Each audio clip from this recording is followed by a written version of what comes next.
Шинэ өглөөний минь төргий өргөжлүүлэн бүгдээрээ хамтдаа эзэн бурхны үгнээс суралццгаая. Энэ цагийг даатхан талархан залбирч эхлүүлье. Их эзэн минь ээ, та энэ өдрийг өрөөж өгөөрэй. Өнөөдөр бид таны үгнээс суралцж, таны үгийг тунгаан бясалгаж, таны үгээр амьсгалахыг хүсэж байна. Та өөрөө өдөртөн чиглүүлж, таны ариун сүнсний оршихуй, нэгүсэл дүүрэн байхын төлөө эхнээс нь дуустал тань даатхан өрөөнд залбирч байна. Иесусийн нэрээр залбирлаа. Амен. Амен. За би танаас нэгэн асуулт асууя. Та хэн нэгний төлөө залбирж байгаа юу? Та хэн нэгнийг Иесуст итгүүлэхийг хүсэж байна уу? Хайртай дотны хүмүүсээ Иесуст итгэсэн байхыг үнэхээр харахыг та хүсэж байгаа юу? Өнөөдөр би та бүхэнд ертөнцид Христийг таниулах түлхүүр гэдэг сэдвээр богино хугацаанд хуваалцах болно. Өргөжлүүлэн бүгдээрээ Иохан 17 дугаар бүлгийн 22-оос 23-ыг хамтдаа уншъя. Бид нэг байдгийн адил тэднийг нэг байлгахын тулд надад өгсөн сүр жавхланг тань би тэдэнд өгсөн билээ. Би тэдний дотор, та миний дотор. Ингэснээр тэд бүрэн төгс нэг болж, та намайг илгээсэн, намайг хайрлсны адилаар тэднийг хайрлсныг ертөнц мэдэх болно гэсэн байна. Амен. Бид өнгөрсөн өдрүүдэд дуудлагынхаа талаар хуваалцсан байгаа. Хамгийн нэгдүгээр бид Бурхныг алдаршуулахаар дуудагдсан. Бид Бурхны хийгснийг хийж гүйцэтгснээрээ газар дээр Бурхныг алдаршуулдаг болох талаар хуваалцсан. Хоёр дахь өдөр бид ариуслыг мөшгөхөөр дуудагдсан талаар хуваалцсан. Тэгээд Бурхныг бүх зүрх сэтгэлээрээ хайрлаж сурах нь ариусл юм а гэж үзсэн байгаа. Гурав дахь өдөр бид Иесусийн дотор байхаар дуудагдсан бөгөөд ертөнцид Христийг таниулахаар дуудагдсан юм а гэж үзсэн. Тэгэхээр ертөнцид Христийг таниулах түлхүүр нь юу юм болоо?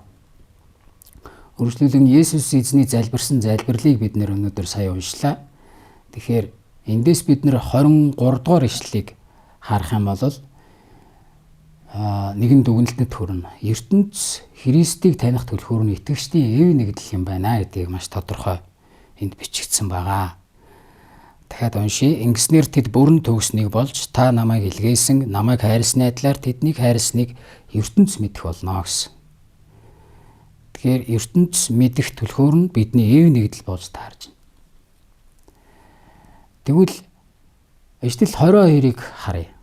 Итгэгчдийн эв нэгдлийн түлхүүр нь Иесусийн дагалдагч нартаа, итгэгч нарт хувьчлан өгсөн тэр сүр жавхлан болохыг бас эндээс шууд харж болно.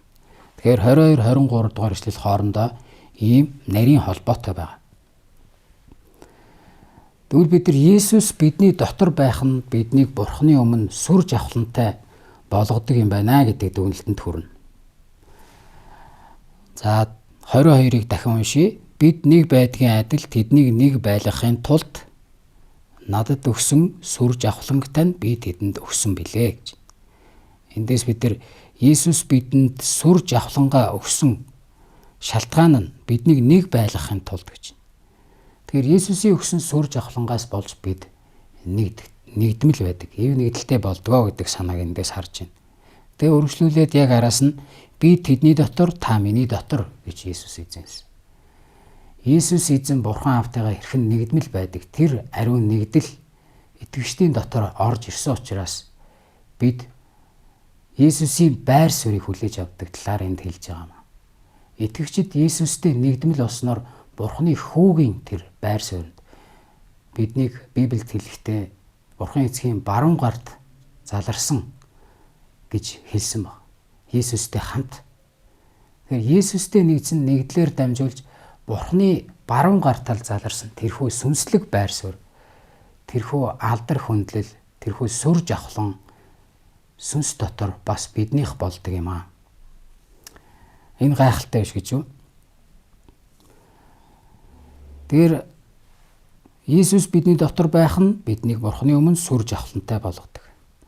Бид энэхүү байр сууриа мэдж, итгэж амьдрах үед өөр хоорондоо эв нэгдэлтэй болдог байна. Яагаад гэвэл Бурхан дотор Иесус Христийн бий болсон талаар Библи бидэнд хэлж байгаа. Бид Христтэй нэгдмэл түүний бий болсон гэсэн. Энийг юу гэсэн үг вэ? Бид бүгдээрээ ямар ч санал зөрөлдөхгүй, ямар ч асуудал гарахгүй болно гэсэн үг. Библийг бид нар цааш нь харах юм бол бид ялгаатайч Есүс Христтэй суулж нэгдмэл болдог. Энэ нь юу гэсэн үг вэ гэхээр Есүс Христийн мөн чанар биднийх болдог. Түүний мөн чанар нь хайр юм. Есүс үлгэр дуурайллаараа хэрхэн даруугаар бие биендээ үйлчлэхийг, хэрхэн зарц удирдахч байхыг үлгэр дуурайллаараа үзүүлсэн. Тэр шавнырынхаа хөлийг угааж ирсэн. Тэр үхэлд хүртэл доолгортой байснараа үнэхээр Бурхны хайрыг харуулсан. Дагалдагч нараа тэр хайрлсан. Яг энэхүү мөн чанар өнөөдөр бидний дотор байгаа юм аа. Хайр бол эв нэгдлийн төгс хэлхий холбоос юм аа гэж Библи хэлдэг. Тэгэхээр эв нэгдлийн түлхүүр нь хайр болж таарж байна. Тэгэд энэхүү эв нэгдлийг ертөнц хараад Христийг, Бурхныг мэдэх болно гэж Библи хэлж байна. Өөрөөр хэлбэл бид Христийг таниулах элчин сайд нар юм.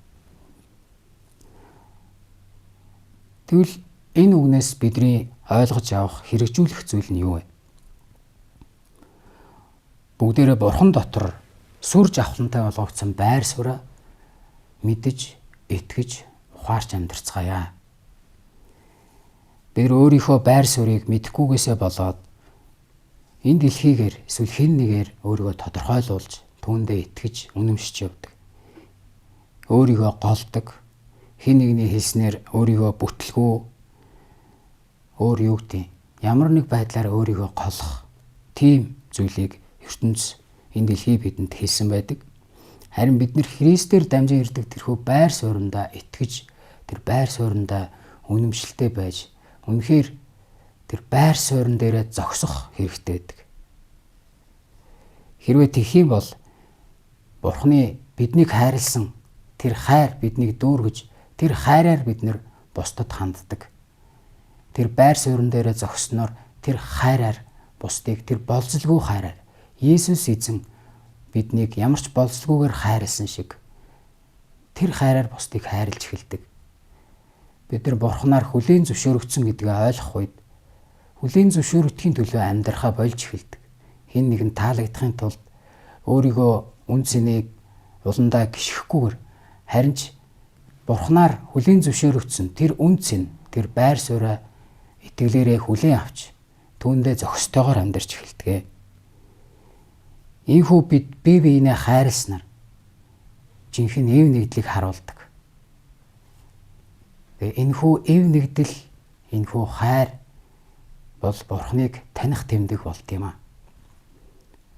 ертөнц Бурхныг таних тэмдэг нь бидний эв нэгдэл юм. Бүгдээрээ хамтдаа залбирцгаая. Хайртай их эзэн минь, бид танаас ирдэг, итгэлээр ирдэг, нэгүслэр ирдэг тэр байр сууриа өдөр бүр санаж алхахад та туслаарай. Эзэн минь, бид өөрсдийн оюун бодлоо, зүрх сэтгэлээ таны үгээр шинжилж өдөр бүр таны дотор алхахад туслаарай. Бид таны хайрыг, таны эв нэгдлийг бие биендээ харуулж, мөн биднэр дамжуулж ертөнц таныг олж харахад та биднийг өдөртөн чиглүүлээч. Бид бас таны өмнө гимших ёстой бол гимшиж, эв нэгдлийг харуулж чадаагүй бол уучлаарай. Хэн нэгнийг уучлж чадахгүй байгаа бол уучлаарай эзэн. Бид яг одоо шийдвэр гаргаж таны биднийг хайрлсан тэр хайр, тэр нэгүсэл, тэр байр суурин дээр бид зогсож, тэр хайраар бусдыг уучлж хайрлахад та чиглүүлээрэй. Та бидний дотроос өөрөө гайхалтайгаар ажиллах болтугай. Та бидний дотроос амьдарч өгөх болтугай. Есүсийн нэрээр даатхан залбирлаа. Амен.